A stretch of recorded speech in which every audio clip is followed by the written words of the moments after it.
Well, good evening, folks. This is a video response to my good friend Chris. He's moved from Medicine Hat out to Winnipeg. And how we met was at some Jewish festivals. Now, I'm not Jewish, but I do a lot with the Jewish community. And he's come to Hanukkah and Passover and things like that. And we built a really good friendship. Kind of miss having him around here in Medicine Hat, but he's got a new life out in Winnipeg, and sounds like he's really enjoying his new job out there. Now, I did a video last week talking about the real reason why Moses wasn't allowed into the Promised Land. So, to give you the backstory, in Exodus, the Israelites are walking around in the desert, and of course deserts are dry, and they're getting extremely thirsty, and they're saying to Moses, "Did you bring us out here for us to die from thirst?" And God said to Moses, "Go ahead, strike the rock, and water will come out." So there's a big rock there. Moses takes his staff, strikes the rock, water comes out and nourishes these people. Well, years later, they come to the same place in the desert, and they're saying, "We're dying of thirst." And God says, "Speak to the rock." And Moses was pretty angry with the Israelites, and instead of speaking to the rock, he struck the rock again.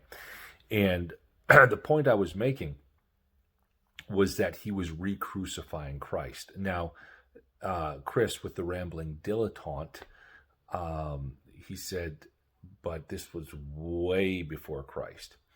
Well, let me read 1 Corinthians 10, and I won't read all of it. I think I'll read the first 5 verses. It says, this is Paul writing. Now, Paul, if you're not familiar with Paul was the 13th apostle, if you will. Paul was a Jewish Pharisee. Paul, if he could have had a rookie card, it would have been the Wayne Gretzky rookie card of Judaism. By the time he was 21, he had the equivalent of 2 or 3 doctorates. He was in line by the time he was 30 to be in the Sanhedrin. He was a very, very smart, very educated man, especially in the scriptures. And at the first Christian martyrdom, that was Stephen, he was overseeing that execution. He was not a believer in Christ yet. He was still a very strong Jewish man.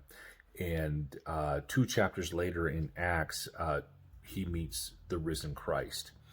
And so he takes all that learning and applies it to the New Testament. So 1 Corinthians chapter 10, he says this, "For I do not want you to be unaware, brothers, that our fathers were all under the cloud, and all passed through the sea, and all were baptized into Moses in the cloud and in the sea, and all ate the same spiritual food, and all drank the same spiritual drink, for they drank from the spiritual rock that followed them, and the rock was Christ.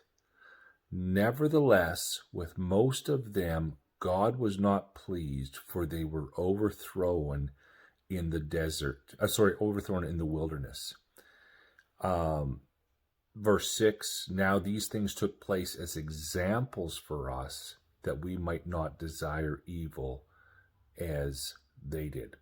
So Paul is taking the allegory of the rock being Christ. I hope that helps with your question, Chris. Miss seeing you around. Miss having you here in the hat.